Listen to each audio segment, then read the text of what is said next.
Atención, españoles.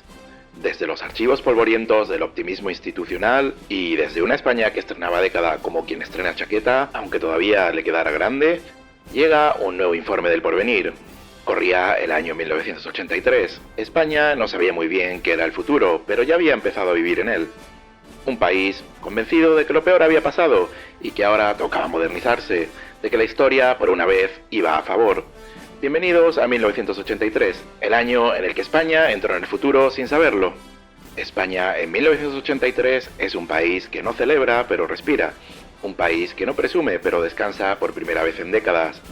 No es la euforia de una victoria ni la emoción de una gesta histórica, es algo mucho más discreto y precisamente por eso más profundo, la sensación colectiva de que quizá lo peor ya ha quedado atrás. Durante demasiado tiempo España ha vivido instalada en la provisionalidad. Todo parecía temporal, los gobiernos, las normas, las certezas e incluso los planes familiares. Se vivía con la impresión constante de que cualquier avance podía deshacerse de un día para otro, de que el mañana era una incógnita incómoda y no un proyecto. Pero en 1983 algo empieza a cambiar, lentamente, casi sin ruido. España no sueña con ser grande, sueña con ser normal. Y la normalidad significa que los niños van al colegio sin discursos solemnes, que los padres hablan del trabajo en lugar de política, que en los bares se discute más sobre fútbol o sobre la subida del precio de la gasolina que sobre el futuro del país. Normalidad es encender la televisión por la noche y encontrar una programación que se repite cada semana con horarios estables, con presentadores que ya resultan familiares y con una rutina que tranquiliza.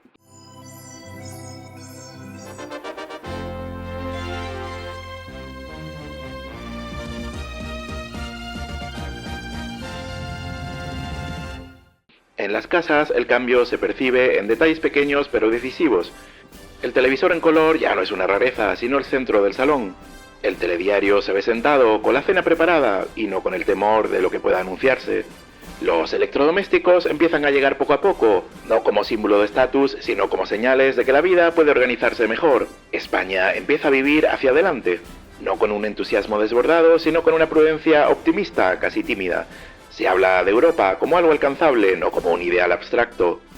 Se empieza a creer que las carreteras pueden terminarse, que las oficinas públicas pueden funcionar y que el futuro puede planificarse con plazos largos. La política, por primera vez en mucho tiempo, deja de sentirse como una amenaza constante. Ya no se vive pendiente del sobresalto, del titular inesperado o del rumor inquietante. La democracia empieza a convertirse en costumbre y cuando algo se convierte en costumbre deja de dar miedo.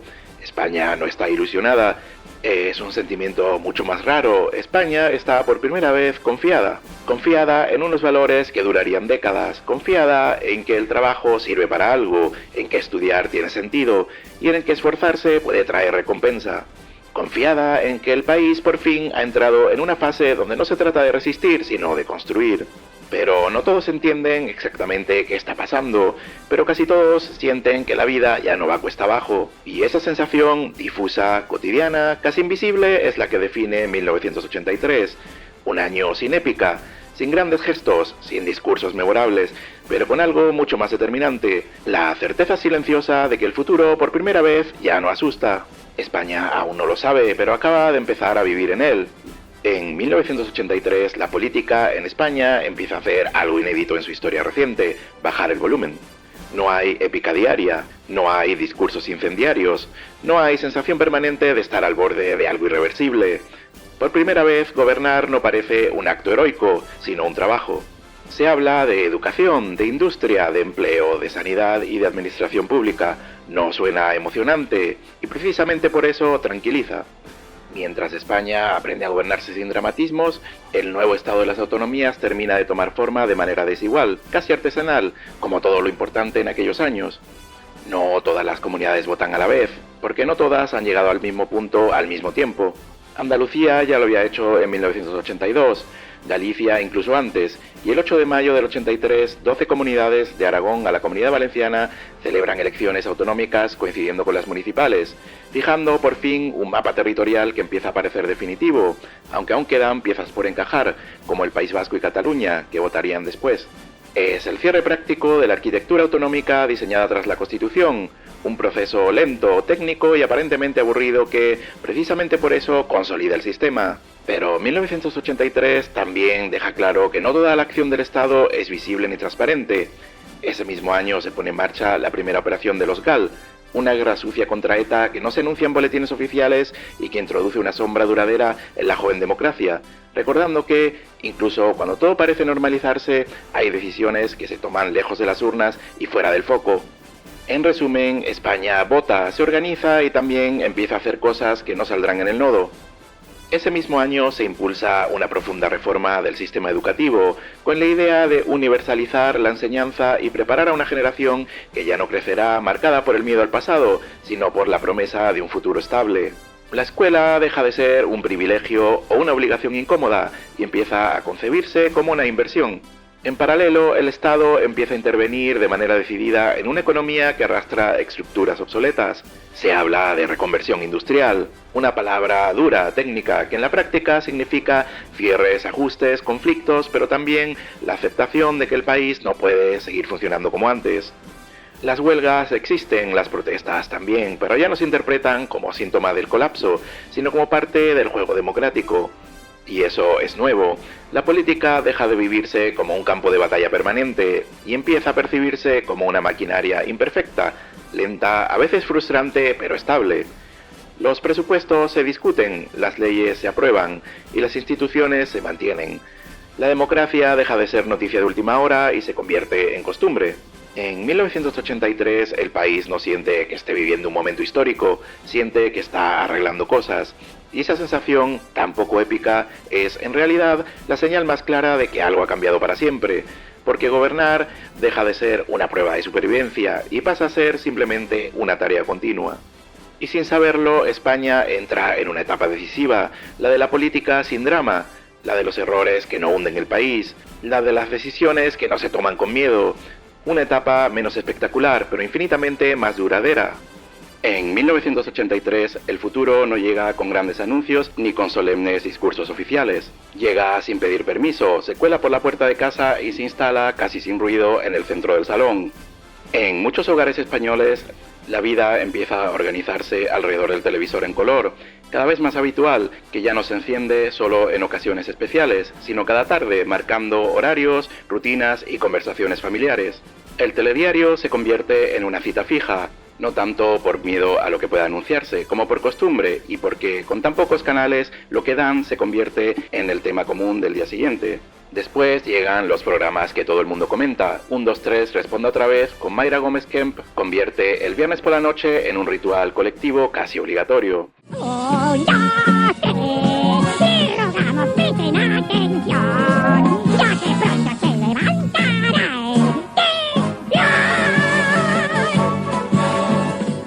Informe semanal explica el país con tono serio y pedagógico.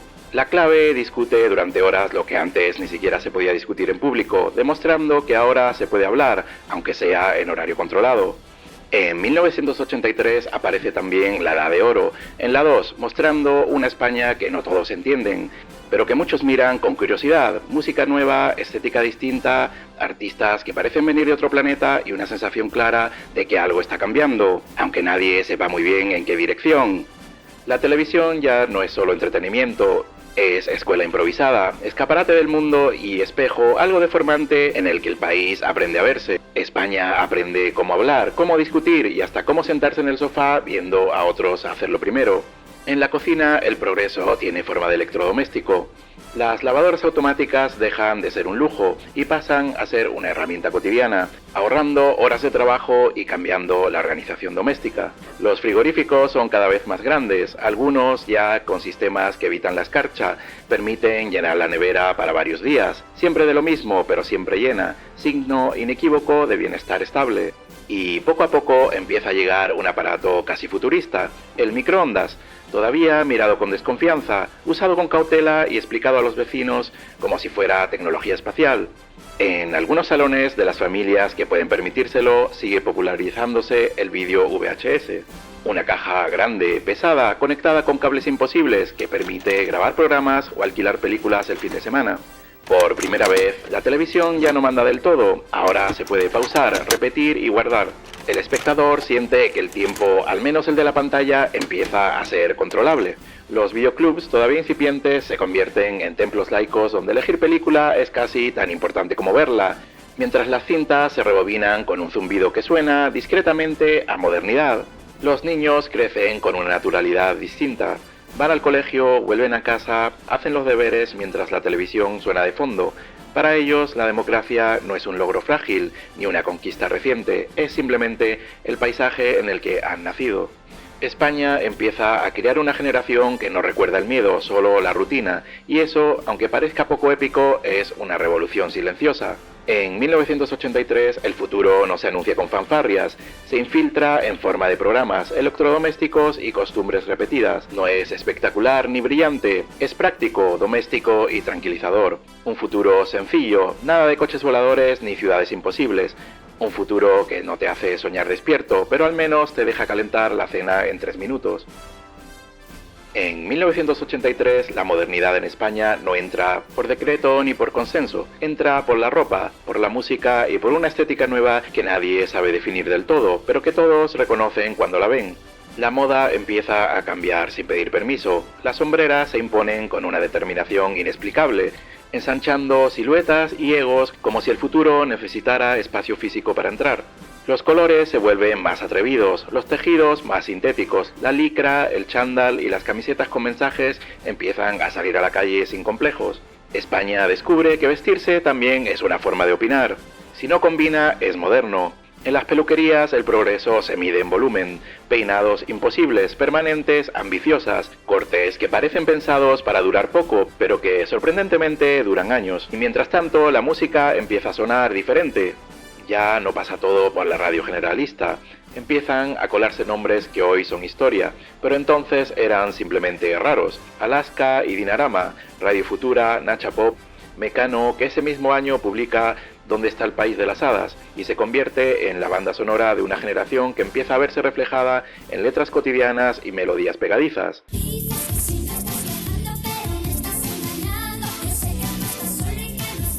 La llamada movida no es todavía un mito, es un ruido constante, un exceso, un experimento colectivo que no todo el mundo entiende, pero que nadie ignora. Si molesta a alguien, probablemente sea cultura. En los kioscos aparecen revistas que marcan época. La Luna de Madrid, nacida en 1983, mezcla música, cine, política y provocación con naturalidad.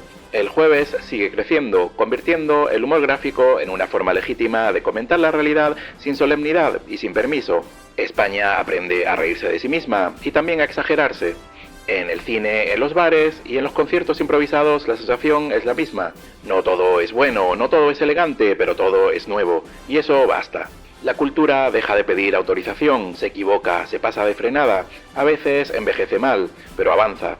España no está segura de qué es exactamente la modernidad, pero empieza a reconocerla por una señal muy clara, no se parece a nada de lo anterior. Y sin darse cuenta, entre canciones grabadas en cintas, chaquetas con más relleno del necesario y revistas dobladas en el bolsillo, el país empieza a asumir que el futuro no siempre llega bien vestido, pero al menos llega con música. Y eso para España ya es suficiente motivo para salir a la calle, aunque sea solo para que te vean el peinado. En 1983, mientras España empieza a acostumbrarse a la normalidad, la economía se encarga de recordar que el futuro no llega sin costes. Porque modernizar un país no consiste solo en estrenar instituciones o cambiar de estética, también implica enfrentarse a problemas heredados que ya no se pueden seguir ignorando. Este año, una sola palabra entra de golpe en todas las conversaciones: Rumasa. Hasta entonces, para muchos españoles, Rumasa era poco más que un nombre familiar en anuncios, etiquetas y edificios. Un gran grupo empresarial que parecía estar en todas partes y que, como tantas cosas en aquella España, funcionaba sin que nadie preguntara demasiado cómo, hasta que se pregunta. En febrero del 83, el Estado interviene y expropia Rumasa. De repente, conceptos como agujero financiero, contabilidad opaca o riesgos sistémicos saltan de los despachos a los telediarios, palabras técnicas incómodas que obligan al país a mirar de frente a una realidad que había preferido no ver. Cuando descubres que la empresa iba bien hasta que alguien hizo las cuentas. El caso Rumasa se convierte en algo más que una operación económica, es un símbolo, el recordatorio de que el crecimiento desordenado también tiene consecuencias y de que el Estado, por primera vez en mucho tiempo, está dispuesto a intervenir para evitar que el problema sea mayor. No es una decisión popular, no es sencilla y desde luego no es elegante. Pero es una señal clara de que España ha entrado en una nueva fase, la de asumir responsabilidades, aunque sean incómodas. Mientras tanto, la reconversión industrial sigue su curso. Astilleros, siderurgia, fábricas que habían sido el orgullo de generaciones empiezan a reducir actividad o a cerrar. El futuro ya no se presenta como una promesa limpia, sino como un proceso lleno de fricciones. Hay huelgas, hay protestas, hay incertidumbre, pero por primera vez todo eso ocurre dentro de un marco que no amenaza con romperse. Son malas noticias, pero en horario de oficina. El trabajo deja de ser una garantía automática y empieza a entenderse como algo que también puede cambiar, transformarse o desaparecer. Se empieza a hablar de reciclaje profesional, de formación y de adaptación. Conceptos nuevos para una sociedad acostumbrada a que el empleo fuera para toda la vida. En el 83 España descubre una verdad incómoda. El futuro no solo trae comodidades, también trae ajustes. Y aún así el país sigue adelante. Porque asumir errores, corregir excesos y pagar facturas pendientes es, al final, una de las señales más claras de madurez. El futuro era gratis, pero venía con recibo. Mientras el país aprende a vivir sin miedo político, la realidad se encarga de demostrar que hay otros miedos que no entienden de estabilidad, ni de reformas, ni de optimismo colectivo. En diciembre de 1983, el aeropuerto de Barajas se convierte en escenario de una de las mayores tragedias aéreas de la historia de España. Un accidente que rompe de golpe la sensación de seguridad asociada al progreso tecnológico, recordando que incluso en la era moderna, el error humano y las circunstancias imprevisibles siguen presentes. El país entero se queda en silencio, las imágenes se repiten en televisión, los nombres se leen con solemnidad, y por primera vez en mucho tiempo el telediario vuelve a doler. España descubre que el progreso también puede fallar. Poco antes, en el corazón de Madrid, otra tragedia sacude la rutina urbana. El incendio de la discoteca Alcalá 20 convierte una noche de ocio en una pesadilla colectiva. Un espacio asociado a la modernidad, a la música, a la nueva vida nocturna se transforma en un símbolo de negligencia, de puertas cerradas y de salidas inexistentes. De repente, la diversión también parece peligrosa. España empieza a hacerse preguntas incómodas sobre seguridad, sobre controles, sobre si el país que se moderniza lo está haciendo con suficiente cuidado. Y mientras tanto, en el norte, la naturaleza reclama su propio espacio en la historia. Las inundaciones de Bilbao en el verano del 83 arrasan barrios enteros, paralizan la ciudad y dejan una imagen imborrable de barro, de destrucción y solidaridad improvisada. El agua no entiende de planes ni de discursos, solo entra, y cuando se va deja claro que el futuro también necesita alcantarillas, infraestructuras y previsión. España entera mira hacia el norte y reconoce algo esencial. Por muy moderna que quiera ser, sigue siendo vulnerable. Estas tragedias no detienen el avance del país, pero lo matizan, le quitan ingenuidad, le añaden prudencia. 1983 enseña a España que la normalidad no consiste en que no pase nada, sino en saber responder cuando pasa. Y quizá ahí, en medio del duelo, de las preguntas incómodas y de la solidaridad espontánea, el país da otro paso silencioso hacia la madurez, porque el futuro, además de ilusión, también exige responsabilidad.